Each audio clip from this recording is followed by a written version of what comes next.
Cette semaine, dans votre rubrique numérique, on va parler d'auto-entrepreneur avec un acteur majeur d'Internet qui a fait l'actualité en bien, mais pas seulement. Cet auto-entrepreneur, c'est Inoxtag, célèbre Twitcher et YouTuber français. Et pour nous en parler, c'est évidemment Stéphane Corr qui est avec nous. Bonjour Stéphane. Bonjour. Alors oui, beaucoup de polémiques autour de ce qu'il a réalisé. Donc il a fait l'ascension de l'Everest, il en a fait un documentaire derrière qui s'appelle Kaizen. Et ça a suscité beaucoup de retours positifs aussi, mais aussi beaucoup de retours négatifs de la part de montagnards, etc. Bref, il était passablement critiqué. J'avais vu justement avant cette ascension que beaucoup de montagnards avaient critiqué un peu ce projet via certains plateaux télé. Est-ce que ça s'est calmé par après ou ça a été la même ? Ça s'est un peu calmé après quand même. Néanmoins, voilà.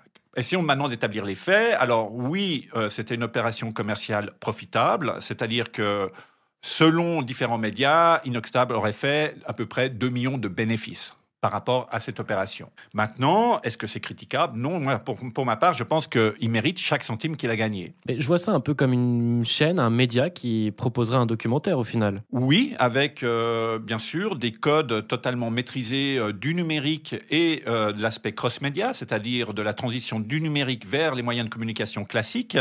Et puis aussi le fait que c'est quelqu'un qui a commencé en 2015, qui est parti de rien avec une chaîne YouTube, voilà, et il a commencé à créer des contenus. Il a réussi à mobiliser autour de ses contenus une communauté qu'il a réussi à fidéliser dans le temps. Et là, il a monté un projet qui repose sur, bien sûr, beaucoup de mécanismes de communication, de marketing aussi.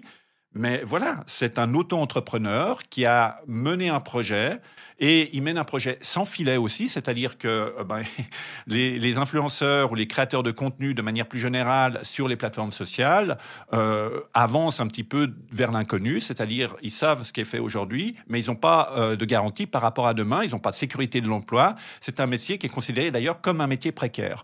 Donc bravo à lui pour avoir réussi à accomplir tout ça. Il a réussi aussi à amener des centaines de milliers de personnes dans des salles de cinéma en partant quand même d'un compte YouTube, Tout de même. ce qui n'est pas rien. À souligner quand même. Voilà, à souligner quand même aussi.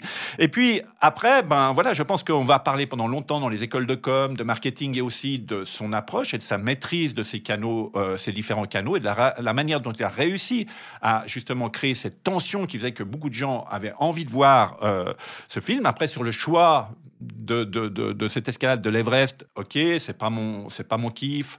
Pour moi, j'ai une autre relation avec la montagne, mais ok, il a fait ça comme ça.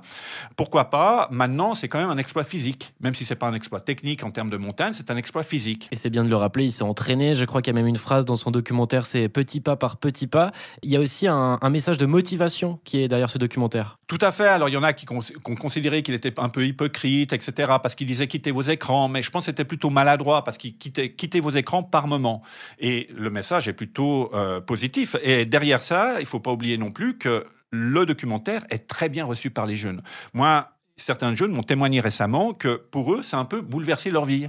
C'est-à-dire qu'ils m'ont dit mais c'était un booster incroyable. Autour de moi, j'ai des amis qui avaient raté le permis et puis tout d'un coup, ça les a super motivés à réessayer, à aller de l'avant, à réussir quelque part. Incroyable. Donc il ne faut pas négliger ça, c'est vraiment important et il faut lui laisser ça. Il faut aussi relever les points positifs de sa démarche, même si bien sûr gravir l'Everest n'est pas forcément quelque chose qu'on va recommander à tout un chacun par rapport à tout ce que ça implique au niveau écologique. Eh bien, merci beaucoup Stéphane Corr. On va se retrouver la semaine prochaine pour une prochaine rubrique numérique. Belle semaine. Merci.